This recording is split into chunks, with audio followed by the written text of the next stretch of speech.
Saya mahu berbincang dengan saudara Mujibu Abdul Muiz, pencarah kanan Sains Politik UiTM, berkenaan dengan apa yang kita boleh jangka, termasuk strategi setiap parti politik untuk menentukan siapa calon yang akan mereka sokong untuk menjadi Perdana Menteri yang baru dan kerajaan berbentuk bagaimana yang mereka mahukan dan yang kita boleh jangka akan terbentuk selepas ini sehinggalah pilihan raya umum ke-15 boleh diadakan semula supaya mandat diserahkan kembali kepada rakyat untuk memilih kerajaan kita. Saudara Mujibu, saya mahu mulakan dengan kenyataan oleh Ketua Presiden PKR Datuk Seri Anwar Ibrahim sebentar tadi. Sedikit berkias, tapi tidak ada sebarang penjelasan lanjut yang spesifik. Antara lain, beliau mengatakan bahawa semua ketua parti politik utama, pembangkang dan sebelum ini kerajaan yang berlainan ideologi, both sides of the aisle, kata orang, setuju untuk meninggalkan politik lama dan mengambil pakai, menerima politik baru. Apa yang mungkin beliau maksudkan? Apa yang kita boleh kupas daripada kenyataan ini? Terima kasih Luqman.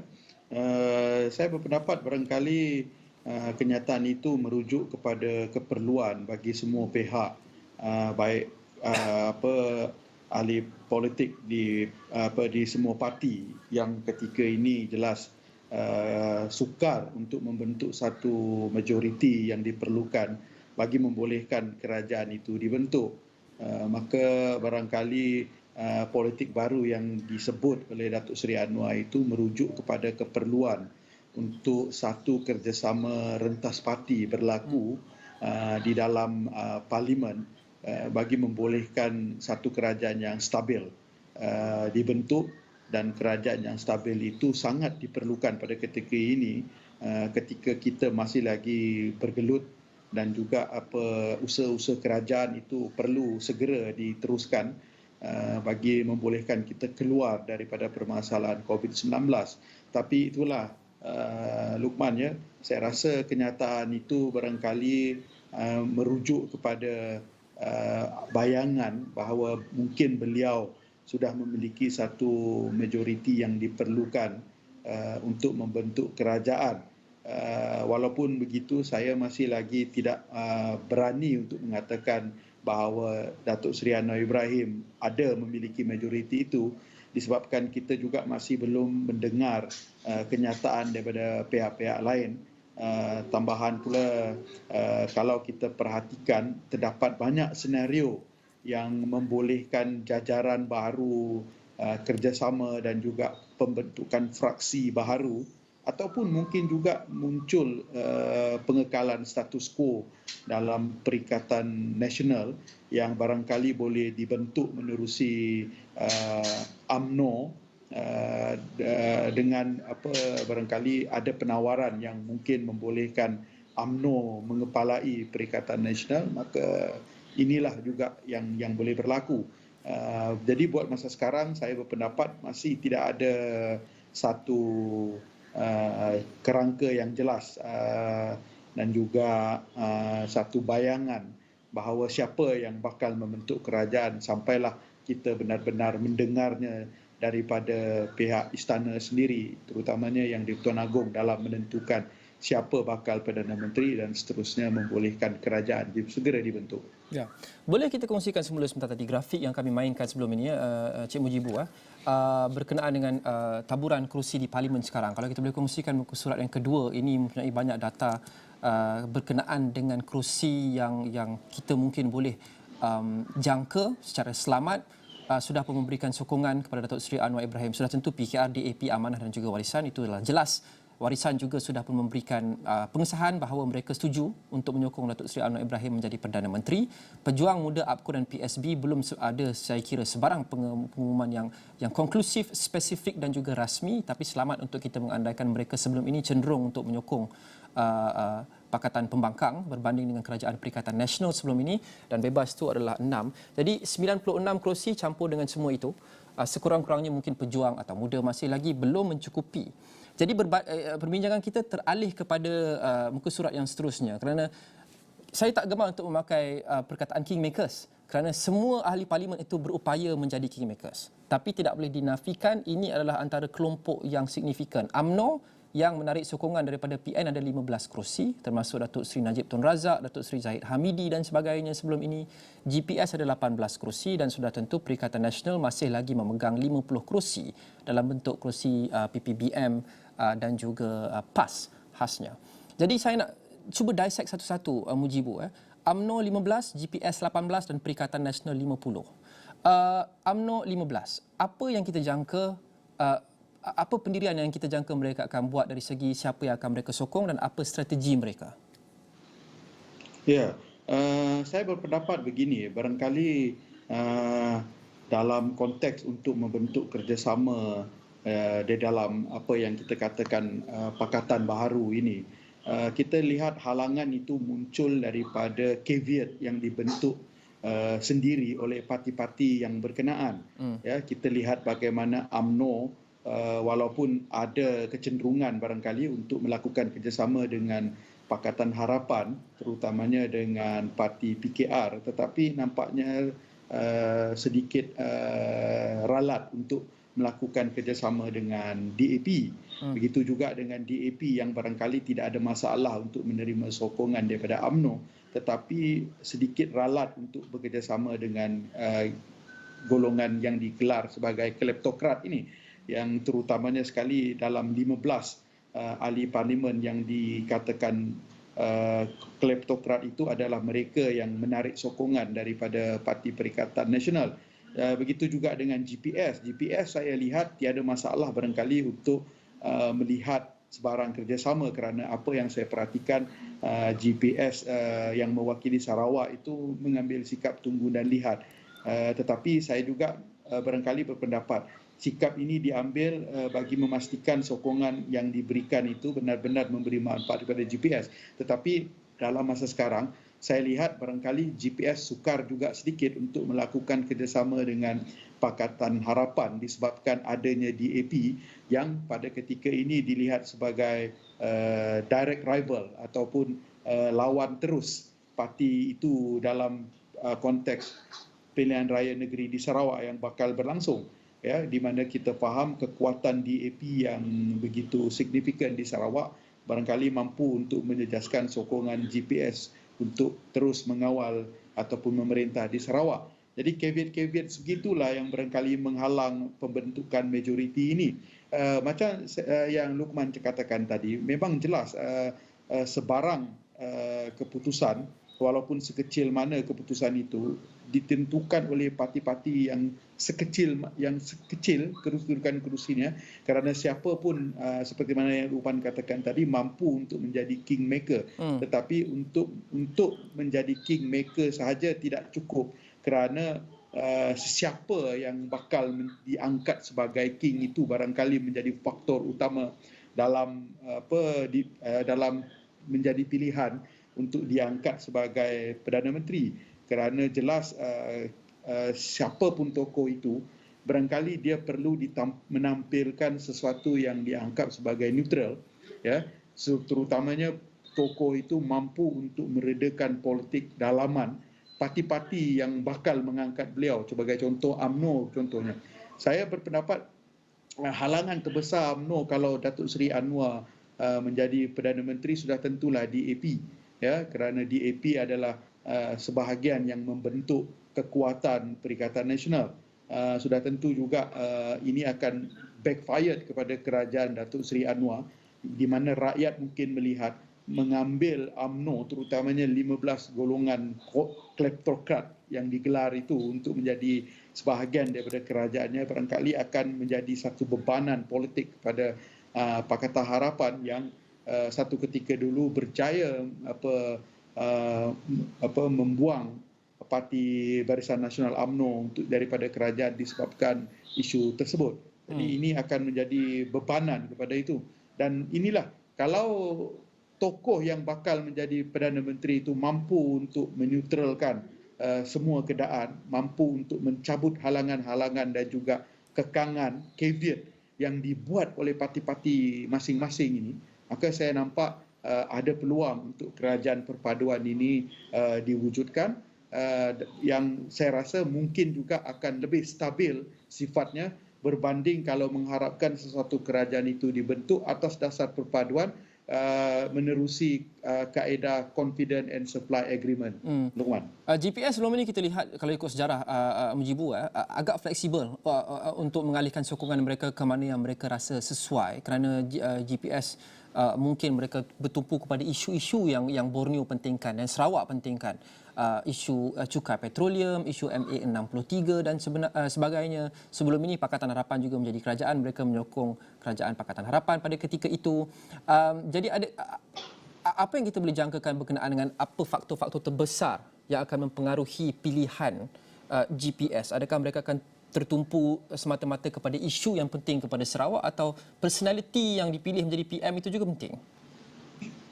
Ya, saya berpendapat kita harus memberi kredit kepada Gabungan Parti Sarawak GPS ini kerana jelas kesatuan mereka itu dalam mempertahankan hak-hak Sarawak menjadi satu asas kerangka kepada politik mereka dalam menekan dan juga menentukan tindakan bagi membolehkan mereka mendapat perhatian daripada siapa yang memerintah di Putrajaya. Sebab itu bila kita melihat mereka sedikit fleksibel, saya rasa itu bersesuaian dengan konsep mereka kerana mereka tidak lagi terkongkong ataupun terikat dengan mana-mana persetiaan berbanding ketika mereka di dalam Barisan Nasional, dan ketika mana Pakatan Harapan memerintah satu ketika dulu, mereka berjaya mendapat banyak perkara dan diberi perhatian yang lebih ketika itu disebabkan kekuatan itu wujud, dan juga yang paling penting sekali mereka tidak merasa keterikatan, dan sokongan mereka yang sangat penting dalam pembentukan kerajaan itu menjadikan mereka ada satu bargaining force yang kuat bagi menekan Pakatan Harapan. Sebab itu dalam keadaan sekarang saya juga sedikit tertanya mengapa Pakatan Harapan dalam keadaan ketika ini menawarkan posisi timbalan Perdana Menteri kepada Datuk Seri Shafie Apdal warisan berbanding kalaulah saya yang mahu menjadi Perdana Menteri, saya lebih melihat perlu ditawarkan kepada Sarawak kerana 7 kerusi, sepatutnya 8 kalau warisan sebab 200 sapi sudah hilang disebabkan tidak ada pilihan raya kecil, berbanding dengan 18 kerusi yang dimiliki oleh GPS itu lebih signifikan dalam memberi kekuatan kepada Pakatan Harapan. Jadi menawarkan kerusi timbalan Perdana Menteri kepada mana-mana wakil ataupun ahli Parlimen Sarawak itu barangkali satu tindakan yang bijak. Jadi inilah yang sepatutnya berlaku. Cuma itulah bila dikabarkan bahawa Datuk Seri Anwar menawarkan jawatan timbalan Perdana Menteri bagi membolehkan warisan menyokong Pakatan Harapan, ini barangkali ada sedikit kehairanan lah. Saya merasa sedikit hairan. Mujibu, boleh saya berkenaan dengan topik ini, boleh kita kongsikan apa yang saya lihat di iPad ini. Ini adalah tweet awal hari ini jam 2.50 petang oleh Muhammad Aziz Zaman, ahli Parlimen Sepanggar, warisan sudah tentu, yang mengesahkan warisan akan menyokong Datuk Seri Anwar Ibrahim menjadi Perdana Menteri jika Datuk Seri Anwar Ibrahim boleh melepasi magic number iaitu 111, tetapi akan memberikan hak right of first refusal kepada Datuk Seri Shafie Apdal jika Datuk Seri Anwar tidak berjaya mendapatkan majoriti. Right of first refusal bermakna agak kias saja, tapi kalau ikutkan right of first refusal itu bermakna Datuk Seri Shafie akan menjadi pilihan pertama sebelum berunding ataupun mempertimbangkan calon-calon lain. Kurang jelas maksudnya di situ, tapi apa yang jelas adalah warisan melontarkan sokongan di bawah Datuk Seri Anwar Ibrahim, dan bawah itu dia kata just to be clear, now opposition stay at 105 kerusi dengan warisan. Mujibu membincangkan berkenaan dengan tawaran mungkin jawatan timbalan Perdana Menteri kepada Presiden warisan. Balik kepada GPS, kerana ada penganalisis politik di Borneo yang mengatakan kepada saya, itu setengah daripada mereka mungkin menganggapnya ia sebagai simbolik. Mungkin tidak terlampau penting bagi mereka untuk mendapatkan posisi ataupun jawatan timbalan Perdana Menteri dari Sarawak atau Sabah. Tapi apa yang lebih penting kepada mereka adalah isu-isu yang dijanji akan diperjuangkan oleh mana-mana saja pakatan yang mahu menjemput sokongan mereka, sama ada BN atau apa saja atau PH. Sejauh mana kamu Jibu lihat GPS sebagai contoh? Penting dan besarnya kepada mereka ditawarkan posisi timbalan Perdana Menteri. Adakah ini akan memberikan perbezaan yang besar dalam menentukan sama ada mereka setuju untuk sokong ataupun tidak? Ya, saya rasa saya bersetuju dengan kenyataan GPS itu yang barangkali melihat bahawa isu-isu tentang Sabah, Sarawak itu lebih besar manfaatnya dalam penawaran menawarkan sokongan kepada mana-mana pihak dalam membentuk kerajaan bermati jawatan Perdana Menteri, ya, walaupun nampak sebagai orang nombor 2 di dalam negara itu adalah satu penghargaan kepada mana-mana pihak, terutamanya sekali dalam mencipta sejarah menjadi timbalan Perdana Menteri yang datang daripada Malaysia Timur, ya. Tetapi saya rasa lebih besar manfaatnya kalau hak-hak hak-hak Sarawak itu berjaya diperkasakan melalui perjuangan GPS, ya. Tetapi saya juga melihat seperti begini. Kalau menjadi timbalan Perdana Menteri itu juga barangkali memberikan akses yang besar kepada Sarawak itu dalam segi suara, kerana sebagai orang nombor 2 di dalam hierarki kuasa itu sudah tentulah akan membuka lebih banyak peluang berbanding sedia ada di dalam konteks kuasa dan struktur perjawatan dan sebagainya lah di dalam kerajaan. Kerana kita juga harus ingat sebagai timbalan Perdana Menteri ada suara yang kuat, ada peranan yang lebih mencapar, ya, di dalam kerajaan dan membolehkan apa yang diperjuangkan oleh Sarawak itu lebih terbela. Walaupun saya berpendapat sebenarnya dalam konteks Sabah Sarawak ini sepatutnya tidak menjadi isu kerana ini sudah termaktub di dalam perlembagaan yang sepatutnya ditunaikan sejak lama dahulu. Jadi bottom line-nya adalah siapa pun yang jadi Perdana Menteri, perkara ini tidak menjadi satu isu yang perlu ditimbulkan. Tetapi itulah dalam keadaan sekarang saya rasa tawar-menawar sebegini juga barangkali menjadi satu elemen yang menjadi advantage kepada mana-mana yang menyokong, kerana ialah sebagai timbalan Perdana Menteri seperti mana yang kita cakap tadi, Lokman, ya, memberikan lebih banyak peluang dan juga membuka lebih banyak ruang kepada isu-isu Sarawak ataupun barangkali isu-isu Sabah untuk ditonjolkan dan juga diperjuangkan di dalam kerajaan berbanding sebelumnya.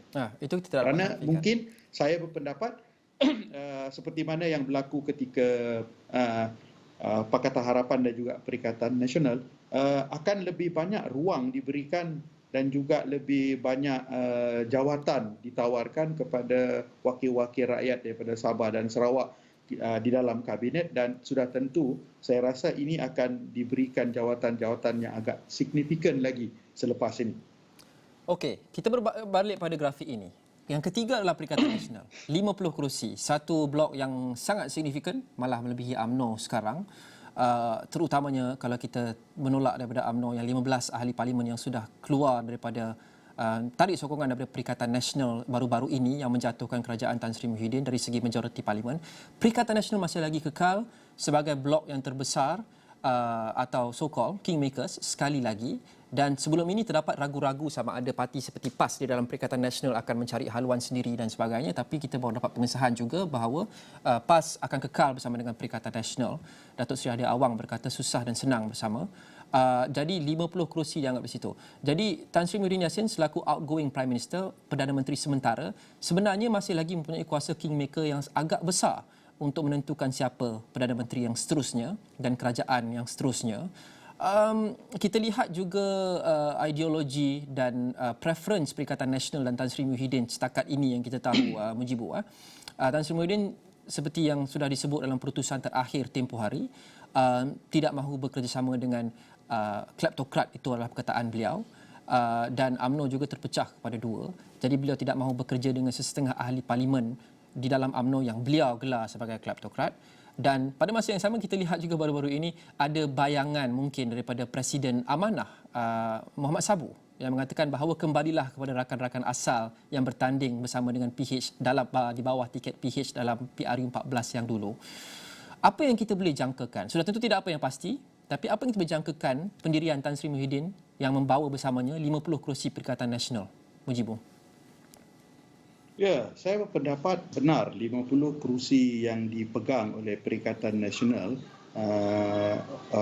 satu ketika dulu barangkali tiada permasalahan dalam konteks Perikatan Nasional, tetapi selepas Perdana Menteri sudah tidak lagi menjadi Perdana Menteri ataupun Tan Sri Muhyiddin tidak menjadi Perdana Menteri, kita harus ingat bahawa dinamika politik itu sudah berubah kerana kekuatan jawatan Perdana Menteri itu boleh dilihat sebagai satu pelekat kepada kerjasama yang membolehkan semua parti-parti di dalam Perikatan Nasional itu bergabung dan juga membentuk parti tersebutlah ataupun perikatan tersebutlah. Tetapi dalam konteks sekarang, barangkali agak sukar untuk kita melihat apakah 50 kerusi itu akan solid bersama Perdana Menteri ataupun barangkali kalau ada jajaran baru yang telah dibentuk, maka kerusi-kerusi yang dibentuk menerusi Perikatan Nasional terutamanya daripada parti-parti kecil akan beralih arah menyokong kepada jajaran baru tersebut.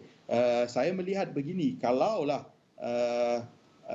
status quo itu boleh dikekalkan, maksudnya instead of berikan Tan Sri Muhyiddin ataupun bersatu menjadi Perdana Menteri diberikan kepada UMNO dan timbalan Perdana Menteri datang dari Bersatu, maka barangkali status quo Perikatan Nasional lead by UMNO itu barangkali satu gabungan yang wajar dan juga membentuk kekuatan yang saya rasa boleh menyaingi Pakatan Harapan dari sudut numbers, kerana apa yang kita lihat ideologi yang lebih kurang sama di dalam Perikatan Nasional itu barangkali akan memudahkan kerjasama dan juga pentadbiran di dalam Perikatan Nasional berbanding dengan kalau bekerjasama dengan Perikatan Nasional yang mempunyai ideologi dan pemikiran nuansa politik yang berbeza. Sejauh manakah kedudukan Perdana Menteri penting kepada UMNO? Jika UMNO mungkin mahu melontarkan sokongan dan semua kerusinya di belakang Perikatan Nasional untuk mencukupkan majoriti, adakah Prof menjangkakan bahawa itu mungkin menjadi salah satu tuntutan dan demand dan permintaan utama mereka, iaitu diberikan jawatan Perdana Menteri? Perlu kita take note bahawa sebelum ini Datuk Seri Ahmad Zahid Hamidi, Presiden UMNO, mengatakan beliau tidak mencalonkan diri sendiri menjadi Perdana Menteri, tapi UMNO secara keseluruhannya untuk menyertai mana-mana gugusan dan gagasan. Adakah itu satu perkara yang mesti akan ada atau mesti akan diminta oleh mereka, Prof rasa, iaitu jawatan Perdana Menteri? Saya berpendapat ini disebabkan UMNO sudah biasa sebagai parti yang anchor di dalam Barisan Nasional dan menjadi Perdana Menteri. Kalau kita tengok daripada naratif yang ada, setelah diberikan jawatan timbalan Perdana Menteri pun nampaknya tidak berjaya untuk meredakan tekanan dan juga menjadikan setiap daripada ahli UMNO itu puas hati dan terus menyokong Perdana Menteri. Mungkin ini antara satu gambaran yang kita lihat barangkali UMNO mahukan. Tetapi saya juga berpendapat masalah di dalam UMNO ini adalah kalaulah melantik selain daripada Presiden UMNO, maka saya juga tidak percaya ataupun saya juga melihat ini tidak akan menyelesaikan permasalahan yang timbul, kerana barangkali ini akan menjadikan UMNO itu bertambah berpecah dengan apa yang berlaku pada ketika ini.